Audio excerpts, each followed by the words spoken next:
नमस्कार, आप सबका स्वागत है एग्जाम बैच के इस ऑनलाइन क्लास में। हिंदी का जो बैच चल रहा है इस समय संधियों का क्रम है। पिछली कक्षाओं में आपने स्वर संधि के बारे में पढ़ा और स्वर संधि के जो 5 भेद थे उनके बारे में विस्तार से चर्चा की गई। स्वर संधि के बाद अगला जो प्रारंभ होता है वो व्यंजन संधि है। व्यंजन संधि को करने से पहले आप व्यंजन के बारे में जैसे व्यंजन लिख लीजिए, थोड़ी से आप व्यंजन लिख देते हैं आपको।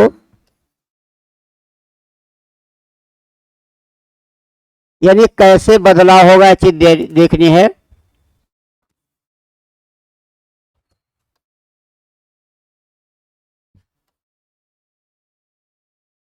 टा ठा, डा ढाड़ा,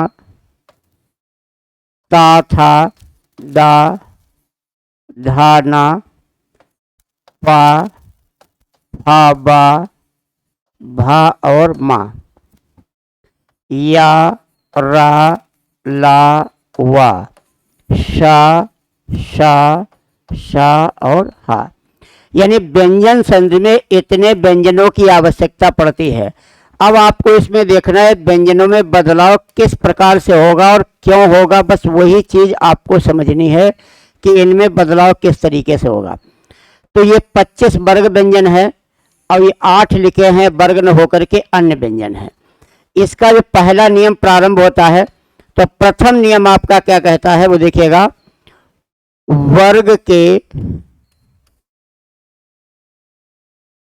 प्रथम वर्ण का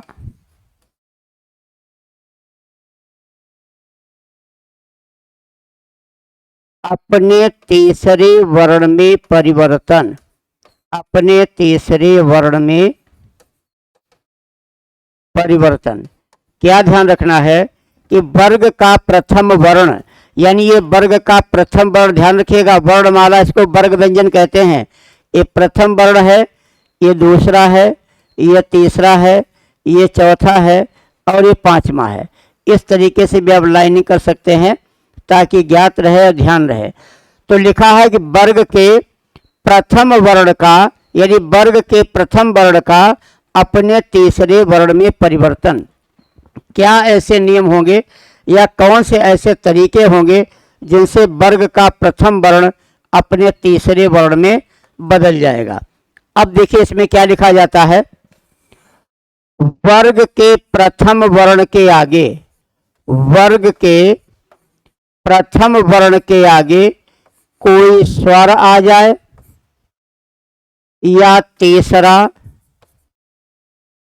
चौथा वर्ग आ जाए या अंतःस्थ व्यंजन आ जाए, या अंतःस्थ व्यंजन आ जाए तो वर्ग का प्रथम वर्ण अपने तीसरे वर्ण में बदल जाता है। इस चीज का नोट्स भी बना सकते हैं, लिख भी सकते हैं, समझ सकते हैं। तो अब इसको इस चार्ट पे देखिएगा।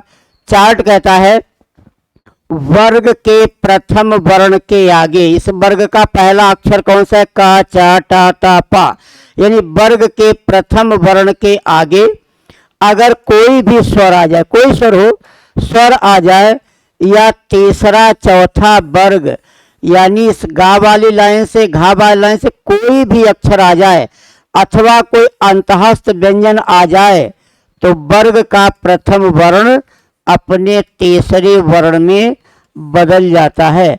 यानी कैसे ये तीसरा बनेगा इसे ध्यान रखना। यानी का के आगे ऐसी स्थितियां हैं तो गा बन जाएगा, चा के आगे है तो जा बन जाएगा, टा के आगे तो डा, ता है तो दा और पा है तो बा। तो वर्ग व्यंजन के प्रथम वर्ण के आगे कोई भी प्रकार का स्वर आ जाए या इस तीसरी चौथी लाइन का कोई भी अक्षर आ जाए या रा लावा शा शा शाह आ जाए तो वर्ग का प्रथम वर्ण अपने तीसरे वर्ण में बदल जाता है। यानी पहला अक्षर अपने तीसरे अक्षर में बदल जाता है। ये चीज आपको ध्यान में रखनी है। अब इसके कुछ हम उदाहरण आपको देते हैं कि कैसे बदल रहा है। इसको हटा के यहीं पर इसके उदाहरण देते हैं। साथ में ये भी बता देंगे कहाँ गलती करोगे और कहाँ गलती होने की संभावना होती है। जैसे आता है ऋक प्लस वेद शब्द क्या बनेगा, यहाँ का आया, का के आगे वाय, का खा गा, शब्द आ जाएगा ऋग्वेद। एक चीज और ध्यान रखेंगे, अभ्यास से, अभ्यास करने पर ये चीजें आती हैं, भाषा सीखी जाती है। जब हमें इन दोनों शब्दों का अर्थ पता चल जाएगा तो संधि करना स्वतः सरल हो जाएगा। ऋक माने क्या होता है, वेद माने क्या होता है, तो ऋक माने ऋचा या श्लोक होता है, वह वेद जिसमें पूजा के श्लोक या मंत्रों का संग्रह है। अब जैसे आता है अच प्लस अंता, अब आगे स्वर आया इसलिए ये पूरा हो जाएगा और शब्द बनेगा अजंता। अच प्लस अंता अजंता आएगा।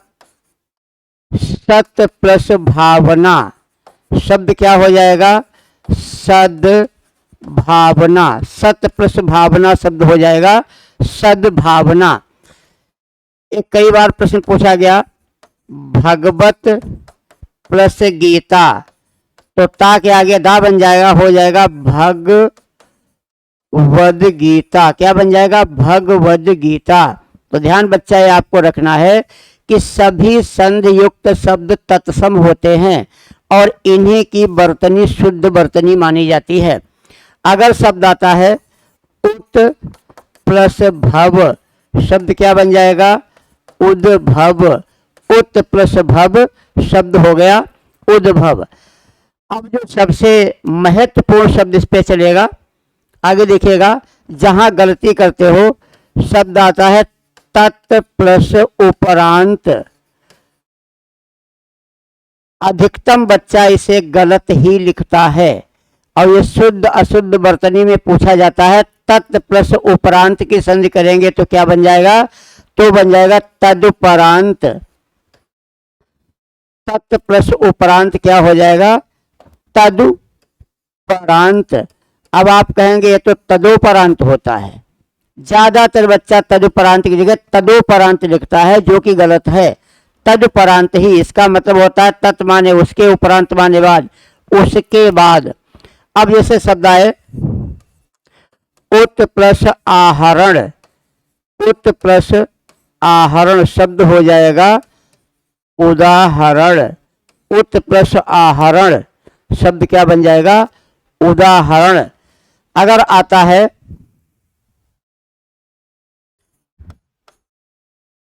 जगत प्लस अंबा, शब्द बनेगा जगदम्बा। दिक, दिक माने दिशाएं होता है, दिक प्लस विजय शब्द हो जाएगा दिग्विजय। दिक प्लस गज शब्द बनेगा दिग्गज, शब्द बनेगा दिग्गज। और एक आता है दिक प्लस अंत, आता है दिक प्लस अंत शब्द बनेगा दिगंत। अब क्या ध्यान रखना है, या दिक प्लस अंबर तो दिगंबर। ध्यान रखना जो पहला वर्ण है इसके नीचे जो अक्षर है प्लस के आगे दूसरा शब्द है, ये जो अक्षर है इसमें बदलाव होना है। और अगर ये स्वर है तो इसे पूरा करेगा, नहीं स्वर है तो वो आधा ही बने रहेगा। जैसे उदाहरण के लिए कहते हैं यहाँ पे का है और मान लेते हैं यहाँ पे आ आए, तो का की जगह ग बनेगा, ये आ की वजह से मात्रा हट जाएगी, गा पूरा हो जाएगा। अब मान लीजिए यहाँ गा न होकर के यहाँ पर भी गा है तो एक गा आधा, एक गा पूरा बन जाएगा। तो क्या ध्यान रखना है, इस वाले वर्ण में परिवर्तन होता है और इस वर्ण में अगर कोई स्वर होता है तो इसे पूरा कर देता है और नहीं स्वर होता है तो इसे आधा यानी स्वर रहित ही लिख दिया जाता है। तो जब ये चीज़ें समझ में आ जाती हैं तो संधि करना बहुत सा आसान हो जाता है। तो संधि का जो पहला नियम था कि प्रथम वर्ग का वर्ग व्यंजन के प्रथम वर्ण का अपने तीसरे वर्ण में परिवर्तन, यानी किस प्रकार से आपने इसे तीसरे वर्ण में परिवर्तन किया है। अब तीसरे की जगह अगर कहा जाए नहीं चलो हम इसको पांचवें में परिवर्तन करेंगे, तो वर्ग व्यंजन का किस प्रकार से अपने पांचवें वर्ण में परिवर्तन हो जाएगा, जरा इसको भी देखते हैं कि कैसे 5 में परिवर्तन करेंगे। तो इसकी पहले परिभाषा लिखेगा, वर्ग के प्रथम वर्ण का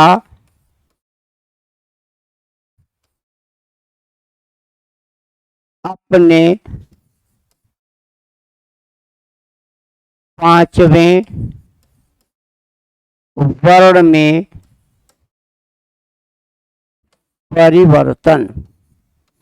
पहले क्या था कि वर्ग के प्रथम वर्ण का अपने तीसरे में परिवर्तन, और अब क्या किया गया 5 में। यानी पहली बार आपने इसका तीसरे में परिवर्तन किया और इस बार आप इसका 5वें में परिवर्तन कर रहे हैं। तो इसकी क्या परिभाषा होगी, यानी किन वजहों से 5वीं जगह जाएगा। तो देखिएगा, वर्ग के प्रथम वर्ण के आगे, वर्ग के प्रथम वर्ण के आगे कोई पंचमाक्षर आए, कोई पंचमाक्षर आए, कोई पंचमाक्षर आए तो वर्ग का प्रथम वर्ण अपने 5वें वर्ण में बदल जाता है। अब इस चीज को समझिएगा, क्या परिभाषा लिखी है कि वर्ग व्यंजन के प्रथम वर्ण के आगे, यानी प्रथम अक्षर के आगे कोई पंचमाक्षर आ जाएगा, जो 5वीं लाइन से पंचमाक्षर कहते हैं आ जाए, तो वर्ग का प्रथम वर्ण अपने 5वें वर्ण में बदल जाता है। अब इसे उसी टेबल से देखिए जो आपके सामने वर्णमाला की बनी हुई है। ये टेबल क्या कह रही है कि वर्ग के प्रथम वर्ण के आगे, यानी का से लगा के मां तक, इनके आगे कोई पंचमाक्षर आ जाए। ध्यान दीजिएगा, इन्हें पंचमाक्षर कहते हैं। ये पहली लाइन प्रथमाक्षर, दूसरी लाइन द्वितीयाक्षर, तीसरी लाइन तृतीयाक्षर, चौथी लाइन चतुर्थ अक्षर, और ये 5वीं लाइन की वजह से क्या कहते हैं पंचमाक्षर। यानी इन अक्षरों के आगे इनमें से कोई अक्षर आ जाए, अर्थात का, चा, टा, ता, पा के आगे अंगा, या, रा, ना, मा कोई आ जाए, तो ये पहला अक्षर अपने 5वें में बदल जाता है। यानी का की जगह अंगा हो जाएगा, चा की जगह या हो जाएगा, ता की जगह ना हो जाएगा, अपनी ही लाइन में रहेगा और 5वें स्थान में बदल जाएगा। ये परिभाषा NCERT की है, लेकिन रियल में क्या होगा, वास्तविकता में क्या होगा, जरा उस पर गौर करिएगा। देखिए, ये 3 अक्षर तो नहीं आ सकते, क्योंकि हिंदी में इनसे कोई शब्द नहीं बनता है। अंगा खाली, या खाली, रा खाली, तो जब इनसे कोई शब्द बना ही नहीं तो आएंगे कैसे। क्या आ सकता है, केवल ना और माँ। यानी इन क, च, ट, त, पा के आगे ना या माँ आए तो ये अपनी 5वीं लाइन में बदल जाते हैं। अगर का के आगे ना आएगा तो अंगा हो जाएगा, खा के आगे ना आएगा तो भी अंगा हो जाएगा, गा के आगे आएगा तो भी अंगा हो जाएगा, चा के आगे आएगा तो यहाँ हो जाएगा। यानी जिस अक्षर के आगे आएगा वो वही अपनी जाकर के 5वीं लाइन में रुकेगा। अब इसके उदाहरण देखते हैं। जैसे लिखा है वाक प्लस माया। अब का के आगे माँ आया, माँ एक पंचमाक्षर है, तो का, खा, गा, घा, अंगा क्या बन जाएगा, वांगमय। सट प्लस आनन, सट प्लस आनन नहीं, पंचमाक्षर लेते हैं। सट प्लस मुख, यहां भी माँ आया तो क्या बनना है, टा, ठा, डा, ढा, ड़ा, सन्मुख। कार्तिकेय जी का पर्यायवाची सन्मुख।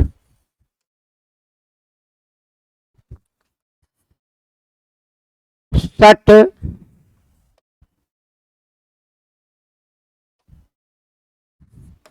प्लस मास, शब्द क्या हो जाए, टा ठा डा ढा ड़ा, षण्मास।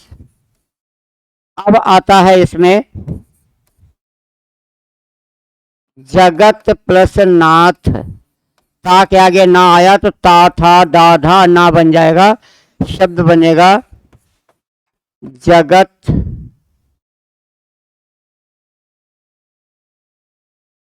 जगन्नाथ।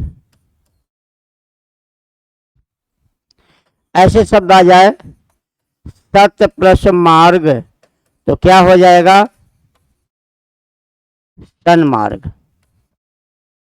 यानी वर्ग व्यंजन के प्रथम अक्षर के आगे यदि कोई पंचमाक्षर आएगा तो अपने पांचवें में बदलेगा, अब पंचमाक्षर के अलावा अगर कोई और आएगा तो वह तीसरे में बदलेगा।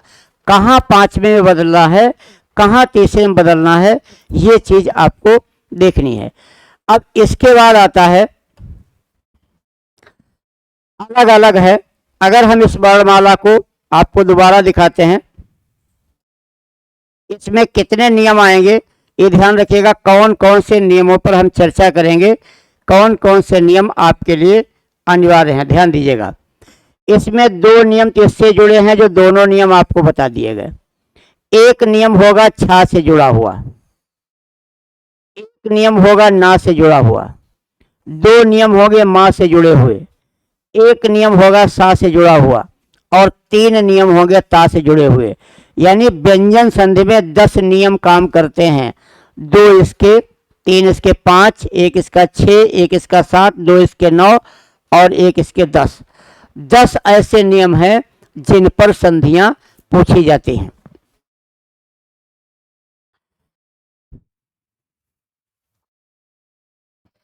अब देखते हैं, अगर पूछा जाए ता संबंधी नियम, क्या है ता संबंधी नियम या कौन सा ता संबंधी नियम में आपको क्या ध्यान रखना है। परिभाषा है यदि ता के आगे ज ल च ता और डा आए, यानी यदि ता के आगे ज ल च टा डा आ जाए तो ता के स्थान पे ज ल च टा डा हो जाता है। इस तरीके से बना, जैसे सूत्र लिखा जाता है ऐसे इसको लिख लें। यानी ता के आगे अगर इनमें से कोई भी अक्षर ता के आगे आए, इनमें से कोई भी अक्षर आ जाए तो ता भी उसी अक्षर में बदल जाएगा। सिंपल भाषा में कह दो वो अक्षर डबल हो जाएगा। इनमें से कोई, अब एक उदाहरण जिसे दिखेगा, मान लेते हैं ता के आगे ला आता है तो ता भी ला बन जाएगा, तो क्या हो जाएगा, एक आधा ला एक पूरा ला। ऐसे अगर ता के आगे चा है तो एक आधा चा एक पूरा चा, ऐसे डा है तो एक आधा डा एक पूरा डा। अब इनमें किन शब्दों को आप गलत करते हैं, जिनकी वर्तनी गलत हो जाती है, उन उदाहरणों को देखिए। जैसे लिखा है उत प्लस ज्वल, संधि हमने की है उत प्लस ज्वल, संधि विच्छेद। आप इसकी बताइए संधि क्या होगी। बहुत ज्यादा इसमें गलती होती है। उत प्लस ज्वल ये दो अलग अलग शब्द हैं, जब इनको जोड़ के लिखोगे तो क्या लिखा जाएगा। पहले आप अपने आप लिख कर देखिए कि क्या होना चाहिए। अधिकतम इसकी जो वर्तनी है, जो स्पेलिंग है, वो गलत ही लोग करते हैं। तो इसका बनेगा, अब देखो ये तो आधा जा है था ही, ये भी आधा ही बनना है, तो होता है उज्ज्वल। ध्यान दीजिएगा, शुद्ध शब्द उज्ज्वल होता है। बहुत से लोग क्या लिख जाते हैं, एक आधा जा एक, ये उज्ज्वल, ये उज्ज्वल गलत है, ये उज्ज्वल नहीं है उज्ज्वल है। तो शुद्ध इसकी वर्तनी क्या होगी, उज्ज्वल होगी। दोनों ही जा आधे होते हैं, इसका विलोम मलिन होता है। अब जैसे आ जाए उत प्लस लेख, क्या बनेगा, उल्लेख।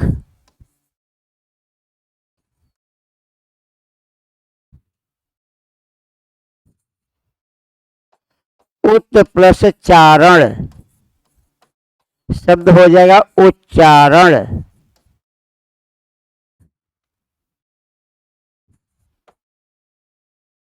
बृहत प्लस टीका, टीका माने होता है किसी पर अपने विचार व्यक्त करना, शब्द बनेगा बृहत टीका। और फिर आ जाएगा उत प्लस डयन शब्द होगा उड्डयन। तो इस चीज को देखें, जो मुख्य शब्द हैं या जहां आपको ऐसा लग रहा है गलती होने की ज्यादा संभावना है, उन्हीं को अंडरलाइन कर लें और 4-6 बार पढ़ें। यानी ऐसे शब्दों को जो भी बच्चा यहाँ पढ़ने आता है इस प्लेटफॉर्म पे, तो वो लगभग पढ़ा लिखा ही होता है। आपको पढ़ना नहीं, केवल पे डाउट से क्लियर करने होते हैं। जहां कहीं भ्रम की स्थिति से दूर करना होता है, तो भ्रम और संदेह दूर हो जाए, जो बातें अस्पष्ट हैं वो स्पष्ट हो जाएं, बस यही करना है। तो पढ़ते समय ऐसे कोई शब्द हैं, ऐसी कोई संधि है, या जो भी टॉपिक चलता है उसमें कोई ऐसा पॉइंट है जहां पर भ्रम की स्थिति बनी हुई है, उस भ्रम को दूर करें, उसको अंडरलाइन करें, हाईलाइट करें, 4-6-10 बार उसे पढ़ें, अभ्यास करें, फिर आपसे वो गलती नहीं होगी। तो इस प्रकार से इसमें उज्ज्वल एक ऐसा शब्द है जहां गलती होने के चांसेस कुछ ज्यादा हैं। अब देखते हैं ता का एक अगला नियम।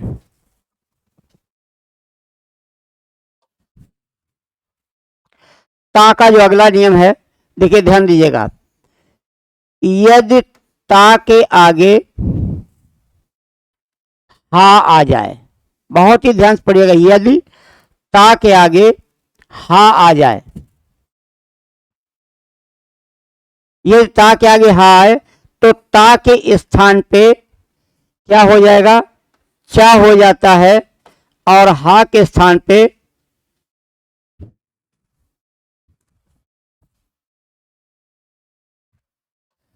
ता के स्थान पे दा हो जाता है, और हा के स्थान पे धा हो जाता है। ये समझिएगा, यदि ता के आगे हा हो तो ता के स्थान पे द और हा के स्थान पे ध हो जाता है। इस तरीके से इसको अंडरलाइन भी कर लें, और इसी तरीके से नोट्स बना करके आप अपना तैयार कर सकते हैं। यदि ता के आगे द, यदि ता के आगे हा हो, यानी ता के आगे हा आ जाए तो ता के स्थान पे क्या बन गया, दा बन गया, हा के स्थान पे क्या बन गया, धा बन गया। ध्यान दिए, ता में हलंत था तो दा में हलंत है, हा में नहीं था तो धा में नहीं है। जिस प्रकार का व्यंजन है वो उसी रूप में बदल जाता है।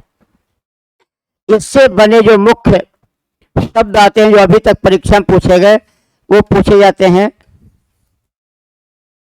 उत प्लस हत, उत प्लस हत, तो ता की जगह दा, हा की जगह धा बन जाएगा, शब्द होगा उद्धत। उत प्लस हत शब्द बन गया उद्धत। उत प्लस हार शब्द बनेगा उद्धार।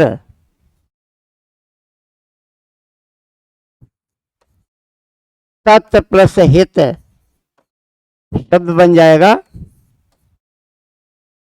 तद्धित। तो अगर विगत वर्षों के पेपर देखिएगा जो एग्जाम्स हुए हैं जिसमें हिंदी पूछी गई, तो देखिएगा ये कितनी बार आए। ये 3 शब्द हैं, उद्धत है, उद्धार है, तद्धित है, कई बार पूछे गए। इसमें कौन सी संधि है, इसमें देखो संधियां 3 प्रकार से पूछी जाएंगी, ध्यान दीजिएगा। या तो वो पूछेंगे तत् प्लस हित की संधि क्या होगी, या पूछेंगे तद्धित का विच्छेद क्या होगा, या पूछेंगे तद्धित में कौन सी संधि है। यानी या तो वो संधि विच्छेद कराएंगे, या वो संधि कराएंगे, या संधि का नाम पूछेंगे। इसी प्रकार से आता है यदि ता के आए आगे सा आ जाए, यदि ता के आगे सा आ जाए तो ता के स्थान पे च हो जाता है, और सा के स्थान पे छा हो जाता है। ऐसे देखिएगा, यदि ता के आगे सा आ जाए तो ता के स्थान पे च और सा के स्थान पे छ हो जाता है। इसको भी कवर कर लें और कवर करने के बाद उसके आगे ही इससे जुड़े उदाहरण लिखें। ये उदाहरण अलग हैं और ये उदाहरण अलग आपके होंगे। देखिए कौन कौन से उदाहरण हैं। इससे जुड़े उदाहरण आते हैं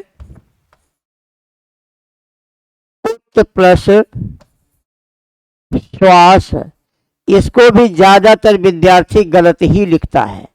आप कह सकते हैं उसके वर्तनी में, उसके शब्द शुद्धता में सुधार नहीं हो पाता है। तो कैसे बनेगा? उत प्लस, यहाँ पे सा आधा है, छा भी आधे बनना है। शब्द बनेगा उच्छ्वास। शुद्ध शब्द उच्छ्वास होता है, यानी छा में हलंत है क्योंकि यहां सा आधा बना हुआ है। अब शब्द आएगा उत प्लस श्रृंखल। श्रृंखला माने जंजीर होता है। उत प्लस श्रृंखल। आपको क्या करना है? ता की जगह लिख देना है च और ये सा की जगह छा लिखना है। यहां देखिएगा, ये अगर विच्छेद करिएगा, यहाँ स है, उसके बाद में री है और उसके बाद में अंग बिंदी है। सा को बदलिए, इनको नहीं, इनको वैसे डिक्टो लिख दीजिएगा। शब्द बनेगा उच्छृंखल। उत प्लस श्रृंखल, शब्द क्या होगा? उच्छृंखल। यानी हमने सा की जगह छा कर दिया है, फिर रे लगा दिया है और अंग बिंदी लगा दिया है। तो जो नहीं बदलना है उसे नहीं बदलेंगे और जो बदलना है सिर्फ आपको उसे ही बदलना है। तो ये आपको ध्यान रखना है। एक और प्रश्न आता है, अक्सर लेखपाल वगैरह में कई बार पूछा गया है, वो होता है सत प्लस शास्त्र, यानी अच्छा शास्त्र। सत माने अच्छा और शास्त्र माने होता शास्त्र। तो अच्छा शास्त्र, तो ता की जगह चा, सा की जगह छा, तो क्या बन जाएगा? सच्छास्त्र। ये बहुत ज्यादा उम्मीद है कि आपसे पूछा जाए सच्छास्त्र में कौन सी संधि है। तो पूछे सच्छास्त्र में कौन संधि है, तो आप कहेंगे व्यंजन संधि है। विच्छेद क्या होगा? सत प्लस शास्त्र, या ऐसा विच्छेद करके दे दें तो संधि क्या होगी? ता की जगह छा बन जाना है, सा की जगह छा बन जाना। तो क्या ध्यान रखना है? संधि में या तो 3 कदम आगे, अब उसी का या 3 कदम पीछे। तो अगर सत प्लस शास्त्र है तो चा और छा बना दें, और सच छात्र है तो चा की जगह ता बना देंगे और छा की जगह सा बना देंगे। तो इस प्रकार से ता से जुड़े 3 नियम थे। पहला नियम था जिसमें ता के आगे च, ज, ड, ल आ रहे थे, और दूसरा नियम था ये जो आपके सामने लिखे हैं, हाँ आएगा और सा आएगा। तो 2-3 बार अगर इसका अभ्यास करेंगे ये चीज अपने आप से आपकी क्लियर हो जाएगी। अब देखते हैं, अब आएगा छा संबंधी नियम। 10 नियम आपको हम बता देंगे।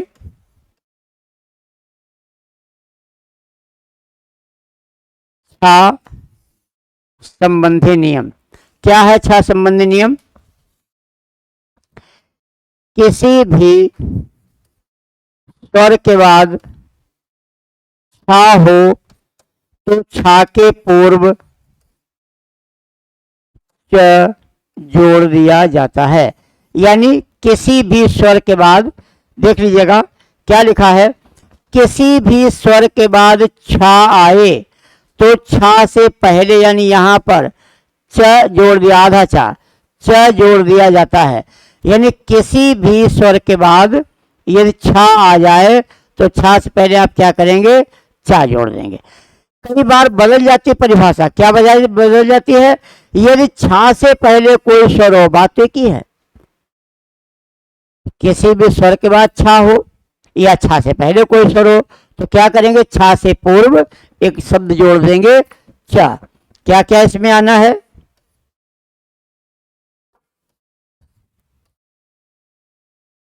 वे प्लस छेद, शब्द हो जाएगा विच्छेद। अनु प्लस छेद, शब्द क्या बन जाएगा? अनुच्छेद। और सबसे अधिक बार जो परीक्षा में आया वो था वृक्ष प्लस छाया। अगर आपको दिया जाए वृक्ष प्लस छाया की संधि कीजिए, तो ये प्रश्न आ जाता है कि वृक्ष प्लस छाया की संधि कीजिए। कैसे करेंगे संधि इसकी? वही चा इसमें जोड़ देना है। क्या शब्द बनेगा?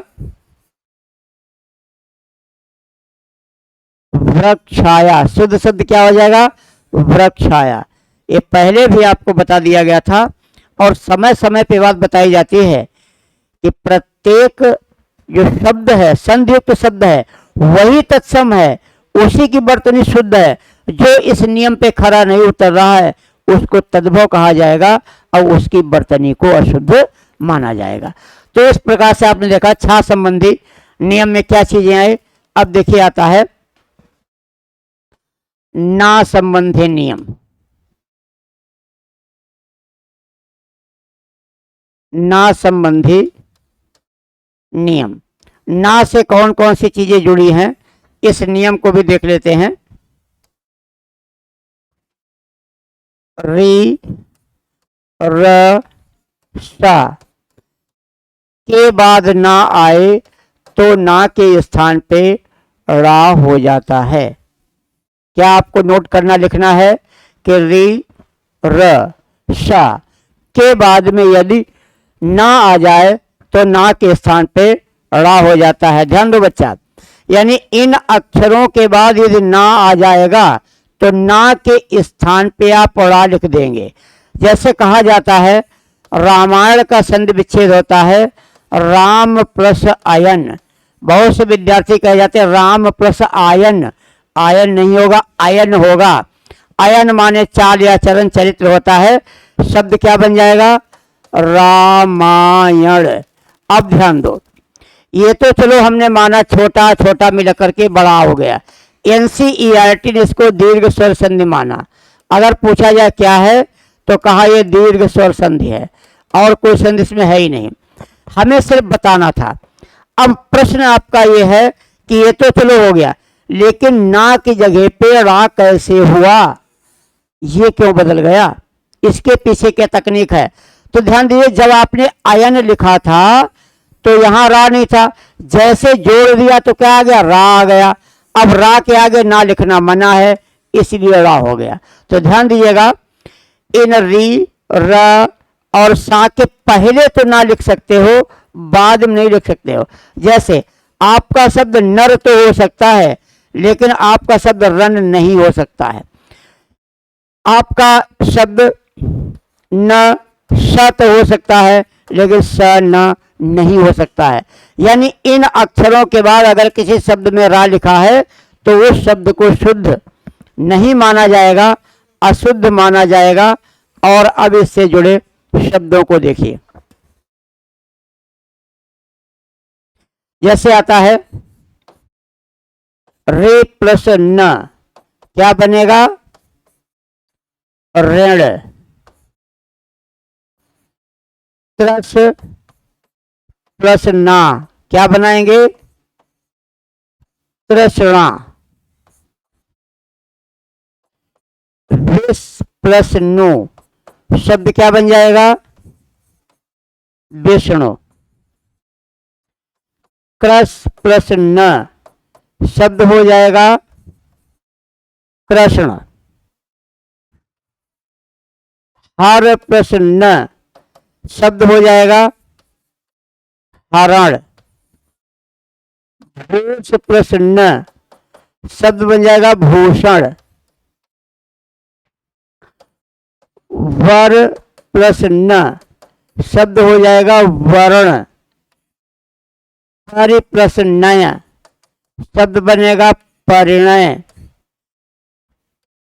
प्लस नाम, शब्द बनेगा प्रणाम। लेकिन सावधानी बहुत जरूरी है। देखिए ये भाषा है, अब भाषा में कोई भी भाषा हो, हिंदी हो अंग्रेजी हो, कोई भी भाषा हो, भाषा का मुख्य क्या उद्देश्य है? शुद्धता। अगर उसकी वर्तनी शुद्ध नहीं है, उसकी स्पेलिंग ही गलत है, तो उसका तो अर्थ ही बदल जाएगा। कोई भी चीज होती है उसे आप शुद्ध रूप में लिखें। तो शुद्ध की पहचान के लिए देखो, ध्यान दीजिए क्या पहचानना है। यहां सा आधा था, इसलिए इसे सा में हलंत लगा था। यहां सा आधा था, इसलिए सा में हलंत लगा था।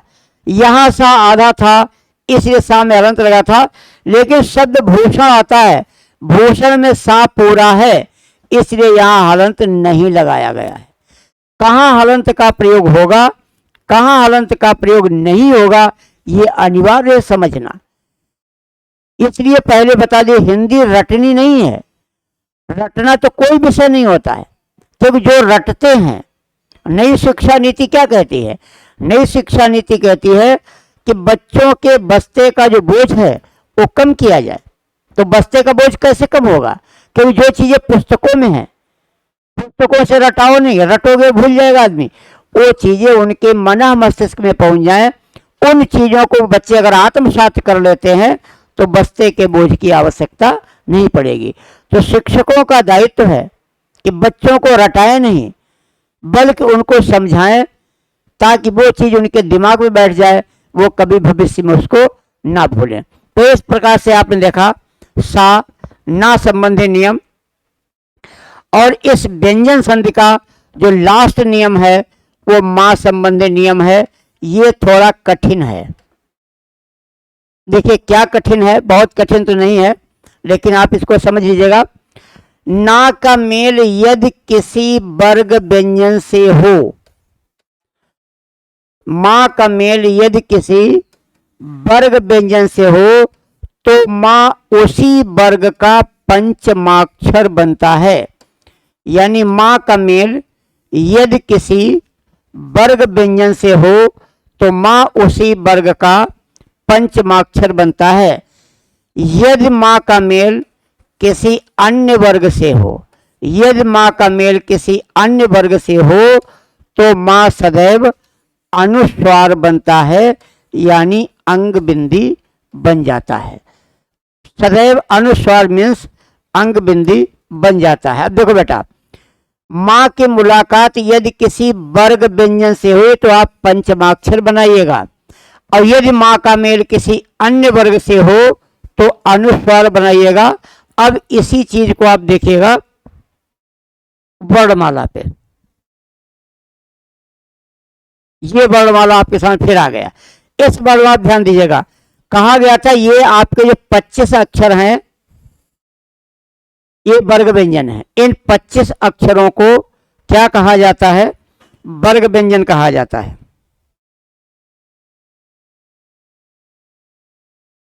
इन 25 अक्षरों का नाम रखा गया है वर्ग व्यंजन। कहाँ शुरू होते हैं? का से लगा करके मां तक।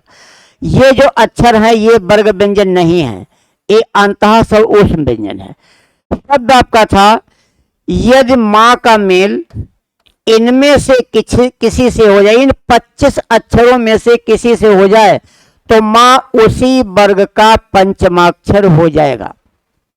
मान लेते हैं मां के आगे का आया तो मां के स्थान पे अंगा, मां के आगे गा आया तो मां के स्थान पे अंगा।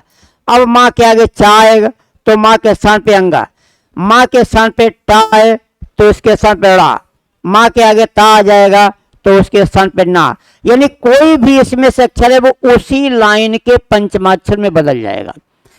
ये 5वीं जगह पे, इसलिए इन्हें पंचमाक्षर कहते हैं। अब देखो दूसरा था, अगर मां का मेल इनमें से किसी से हो यानी वर्ग व्यंजन से ना हो तो मां क्या बनता है? तो मां अनुस्वार बनता है।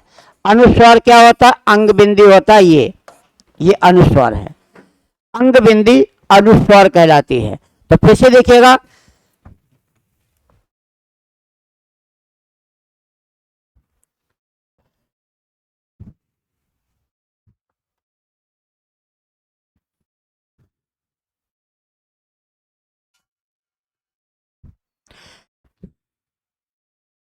यानी मां का मेल अगर किसी वर्ग व्यंजन से हो तो मां पंचमाक्षर बनेगा, और किसी अन्य यानी वर्ग से ना हो तो मां क्या? सदैव अनुस्वार बनेगा।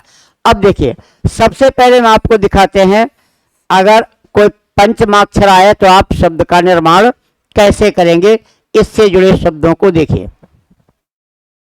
जैसे आता है सम प्लस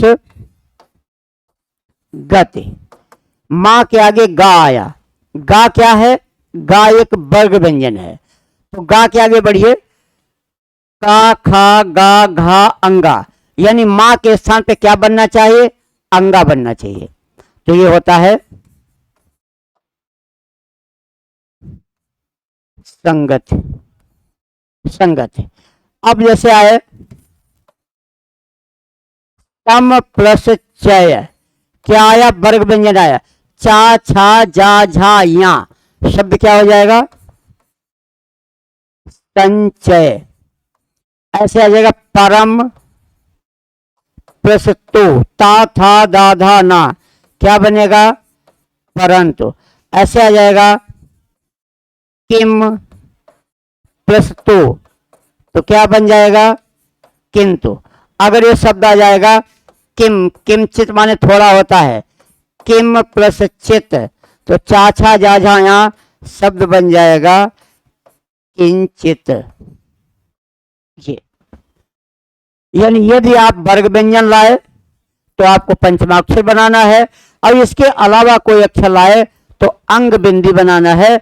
अब हम आपको उन शब्दों से अवगत करा रहे हैं जो वर्ग नहीं है। अब मान लेते हैं वर्ग व्यंजन के आगे, मां के आगे कोई ऐसा अक्षर लाओ जो वर्ग व्यंजन ना हो। इससे जुड़े उदाहरण देख लेते हैं। जैसे आया सम प्लस वत, अब वाह वर्ग व्यंजन तो है नहीं, अब अंग बिंदी बन जाएगा संबत। सम प्लस विधान, क्या बन जाएगा? संविधान। सम प्लस सार, तो क्या बन जाएगा? संसार। सम प्लस वाद, ये बहुत कई बार पूछा गया, संवाद। सम प्लस वाद, क्या बन जाएगा? संवाद। तो मां के जो नियम हैं उन पर आपने गौर किया कि अगर वर्ग व्यंजन आए तो पंचमाक्षर बनाए, और ना वर्ग व्यंजन आए तो अनुस्वार यानी अंग बिंदु का प्रयोग करें। फिर मैं आपको बार बार इस बात को दोहरा रहा हूं कि समस्त संधियुक्त शब्द ही तत्सम है, उन्हीं की वर्तनी को शुद्ध वर्तनी माना जाता है। और इस व्यंजन संधि का जो अंतिम बिंदु रह गया है वो सा संबंधी बिंदु है। इसके साथ आपकी व्यंजन संधि समाप्त होती है। बा सा संबंधी नियम।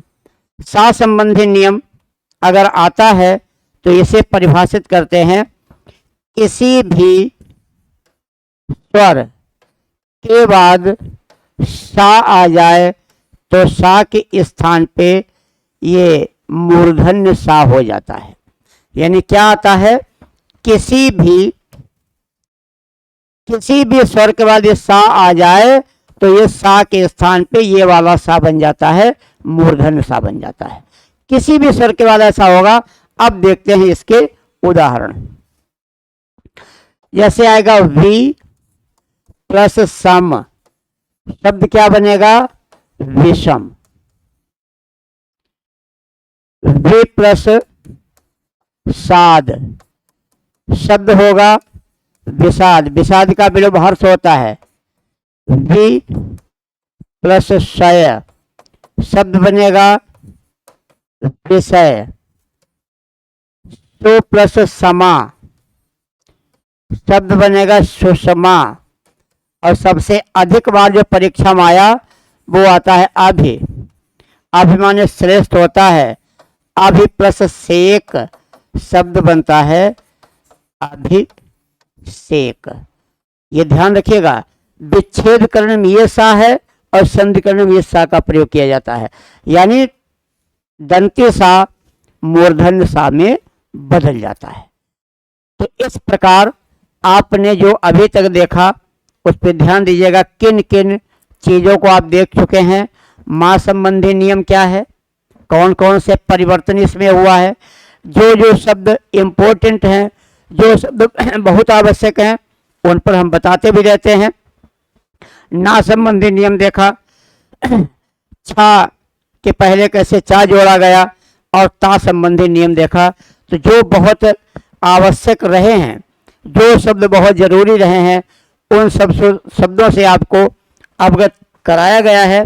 इस प्रकार से आज का ये क्लास यहीं पर समाप्त होता है। तब तक के लिए नमस्कार, जय हिंद।